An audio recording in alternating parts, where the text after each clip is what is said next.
Саламатсыздарбы балалар? Бүгінгі сабағымыздың тақырыбы бірінші топ элементтері және олардың қосылыстары. Бізде бірінші топтың қандай элементтер бар? Бірінші топта қай элементтер жатады? Периодтық жүйе бойынша бізде бірінші топта негізгі топшасының элементтері туралы өтеміз. Оның ішінде натрий және калийді өтеміз және олардың қосылыстары туралы. Енді біздің негізгі бірінші топтың негізгі элементтері литий, натрий, калий, рубидий, цезий, франций. Осы 5 элемент болатын. Енді қазір соларға бірінші топта қандай элементтер бар және олардың қасиеттері қандай, соған тоқталып өтеміз бүгінгі сабақта.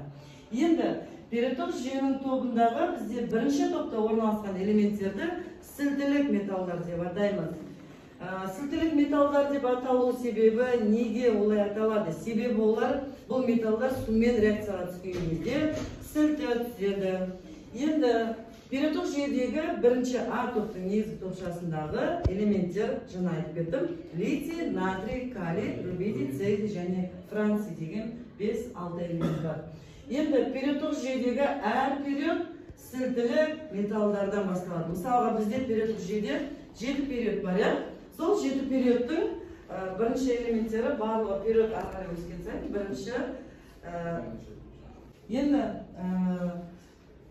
периодтық жүйедегі әр периодтың элементтері сілтілік металдардан басталады екен. Енді сілтілік металдарда валенттілік электрондары S деңгейшесінде орналасқан. Бұлар S элементтер немесе S электрондар деп аталады екен.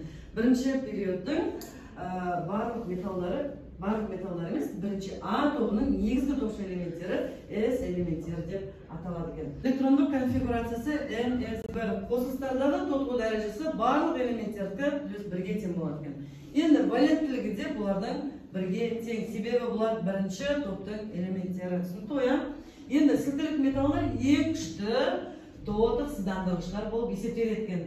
Енді олардың оксидтеріндегі жалпы формуласы R2O, ал гидроксидтері ROH деп жазылады, және гидриктері RH. Мынау R деген жалпы формуланың орнына кез келген литийді қоясыңдар, натрий, калий, кез келген сол сілтілік металдардың біреуін қоюға болатына жалпы формуласы сол топтың. Түсінікті? Енді келесі бізге бұл бірінші топтың негізгі топшы элементтеріне барлығына жалпы сипаттама беріп кетейік. Мысалы, мына жерде тұрған 6 элемент бар: литий, натрий, калий, рубидий, цезий, франций. Енді олардың біздегі салыстырмалы анықтамалары қандай? Литийдікі 7-ге тең екен, натрийдікі 23, калий 39, мына рубидий 85, цезий 133, франций 23 екен. Енді бұлардың валенттілік электрондары мына әрқайсының өзінің орналасқан топ нөміріне, период нөміріне қарай қойылады екен. Мысалға, литий. Бәрі көрді ме балар? S элементтер S-пен басталады екен. Сонда литий 2S1, натрий 3S1, соңы 1-мен аяқталып тұр конфигурацияласы жаңа NS1 тоня. Себебі бұлар барлығы бірінші топтың элементтері. Енді келесі атом радиустары бұлардан қалай өзгереді? Атом радиустары мына біздің мынау жақшыларымыз баяғыда бізге айтқан топ период нөміріне сәйкес келеді. Енді қараңызшы, металдық және тотық сыздандырғыш қасиеті қалай өзгереді бұлардың? Бұлардың металдық және тотық сыздандырғыш қасиеті период бойынша мысалы топтан төмен қарай артады екен. Көрдіңдер ме? Қараңыз, атом радиустары артып жатыр. Мысалы, бірінші тұрған элемент литий болса, екінші, үшінші былай төмен қарай түсіп бара жатыр, бірақ бұлардың атом радиустары уже үлкейіп жатыр. Сонда бұлардың топтан бойынша төменге қарай атом радиустары бізде артып жатыр екен.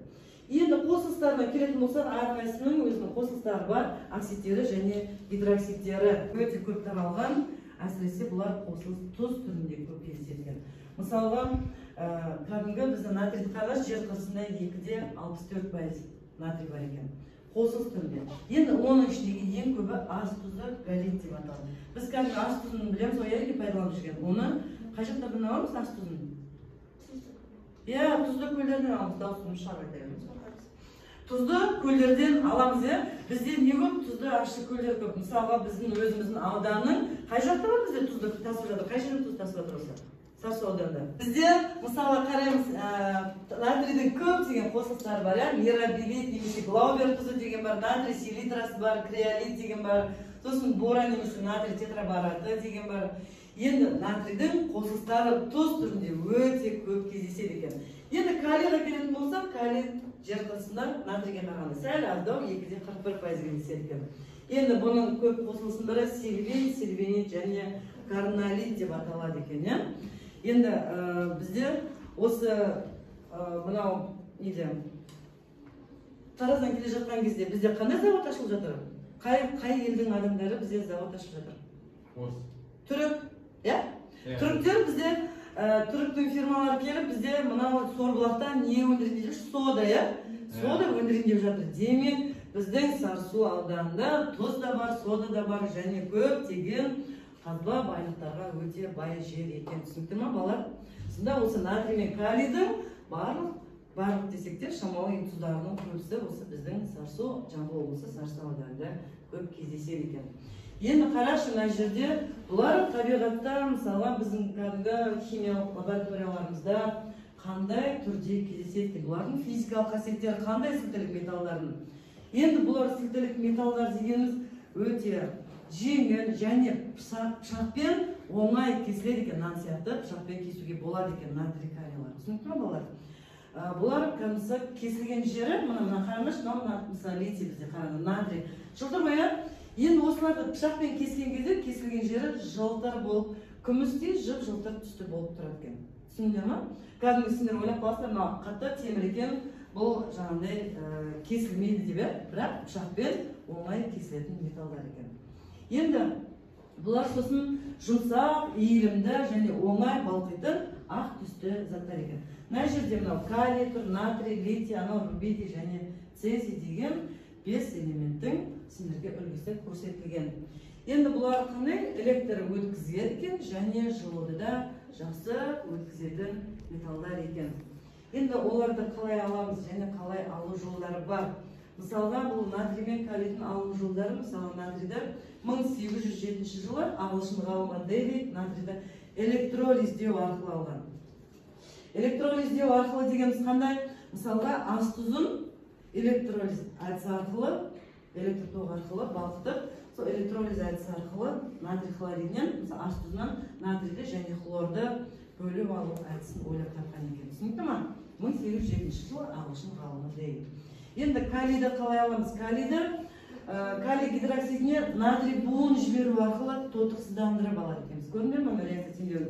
Калий гидроксидіне натрийдің буын жіберу арқылы натрий гидроксиді шығады және бөлек калий бөлек бөлініп шығады екен. Осылай екеуін алуға болады. Енді бұлардың химиялық қасиеттері қандай? Бұлар қандай заттармен реакцияға түседі? Хлормен, қараңыз, сутекпен, күкіртпен, фосформен, барлық бейметалдармен реакцияға түседі екен. Және де сумен де және қышқылдармен де реакцияға түседі екен. Қарап отырсақ, мысалы, натрийге суды қоссаң, натрий гидроксиді және сутек газы түседі.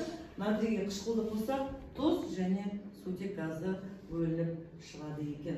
Қараймыз, енді балалар, бүгінгі тақырыпта біз бірінші топтың негізгі топшасындағы сілтілік металдар туралы өттік. Енді мына жерде сендерге бір тапсырма берейін. Қараймыз, натрийді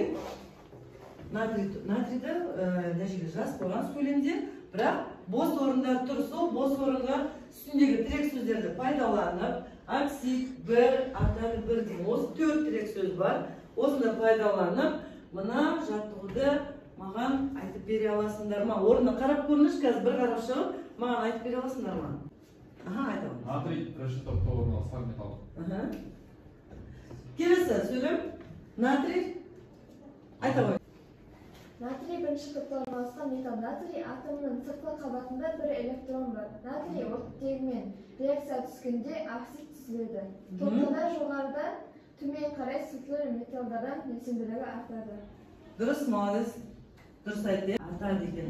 Енді келесі сұрақты тағы бір сұрақ қойып жіберейік. Осыны қараймыз. Маған қазір кім айтып береді осы жерде қарап тұр? Тұрабышты айтшы болған. Литий оттегімен реакцияға түсіп не түзеді? Оксид. Дұрыс айтасың, оксид түзеді. Енді келесі сөйлем. Натрий оттегімен реакцияға түсіп не түзеді? Пероксид. Пероксид түзеді, дұрыс. Енді бірінші топ металдар сумен реакцияға түсіп не түзеді? Гидроксид. Гидроксид түзеді, дұрыс. Металдар қышқылдармен реакцияға түсіп, тұз түзіледі екен. Сонда кез келген металл қышқылмен реакцияға түскен кезде пластикалық металлар барлығы тұз түзіледі екен.